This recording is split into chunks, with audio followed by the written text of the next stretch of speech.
Hi friends, அனைவருக்கும் வணக்கம். இன்னைக்கு நம்ம மலை மாவட்டத்தில் விளையக்கூடிய குறுமிளகுன்னு சொல்லக்கூடிய நல்ல மிளகையும் காப்பியையும் பற்றி தாங்க பார்க்க போகிறோம். நம்ம எல்லாத்துக்குமே அத்தியாவசியம், டெய்லி நம்மளுடைய உடல்நலத்துக்கும் சரி சமையலுக்கும் சரி முக்கியமான ஒரு பொருள் தான் இந்த குறுமிளகு. நாங்கள் குறுமிளகுன்னு சொல்லுவோம், நல்ல மிளகுன்னு சொல்லுவாங்க, பிளாக் பெப்பர், பல பேரில் தெரியக்கூடிய இதோடைய செடி. இது எப்படியெல்லாம் இருக்கு அப்படிங்கிறது தான் நான் இன்னைக்கு வீடியோவா உங்களுக்காக இது பண்ணியிருக்கேன். ஆல்ரெடி நம்ம யூடியூப் சேனல்ல ஒரு வீடியோ போட்டிருக்கோம். அது முன்ன பார்த்தவங்களுக்கு தெரிஞ்சிருக்கும். இது தாங்க இந்த மரத்தினுடைய, நம்ம ஒரு மரம் நட்டு எந்த அளவுக்கு ஹைட் போகுதோ அந்த அளவுக்கு இந்த கொடி வந்து படர்ந்து மேலே போகக்கூடிய ஒரு கொடி வகையை சார்ந்தது தான் இந்த குறுமிளகு செடின்னு சொல்லக்கூடியது.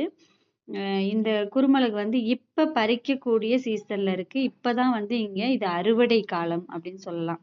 இந்த மே மாசம், அதாவது பிப்ரவரி மார்ச் எண்டுக்குள்ள ஆல்மோஸ்ட் எல்லா இடத்துலயுமே இந்த குறுமிளகை வந்து அறுவடை செஞ்சு அதை வந்து உதுத்து வெயில்ல போட்டு காய வைப்பாங்க.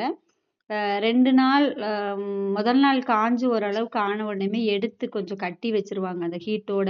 ஏன்னா அப்ப கொஞ்சம் நல்லா கலரு கிடைக்கும், பிளாக் கலரா கிடைக்கும் அப்படிங்கிறதுக்காக.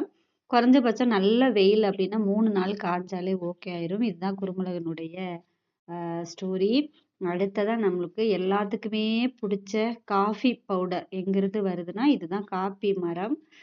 இதுல அந்த சிகப்பு சிகப்பா இருக்குல்ல, இது வந்து பறிக்கிறதுக்கு தயாரா இருக்கு. இதுலயுமே பழுக்காம நிறைய இருக்கு. ஆனா ஒரு மரத்துல பறிக்கும் பொழுது பாருங்க, பழம் வந்து நல்லா பழுத்திருக்குது. உள்ள இருக்கக்கூடிய சீடு அது உள்ளுக்கு இன்னும் ஒண்ணு இருக்கும். அந்த பருப்பு மட்டும்தான் நம்ம வந்து காப்பி பொடிக்கு வந்து பயன்படுத்துவோம். மற்றது எல்லாமே வேஸ்ட் தான். இதுலயுமே பழுக்காம நிறைய இருக்கு.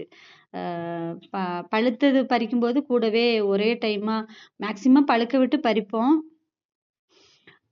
முடியாத பட்சத்துல எல்லாத்துலயுமே பறிச்சு, இதுவும் அதே ப்ரொசீஜர் தான். வெயில்ல போட்டு நல்லா காய வச்சு அதுக்கப்புறமா அந்த மேல் தோல் எடுத்துட்டு உள்ள இருக்கக்கூடிய பருப்பு தான் வந்து நமக்கு காப்பி தூளா நமக்கு வருது.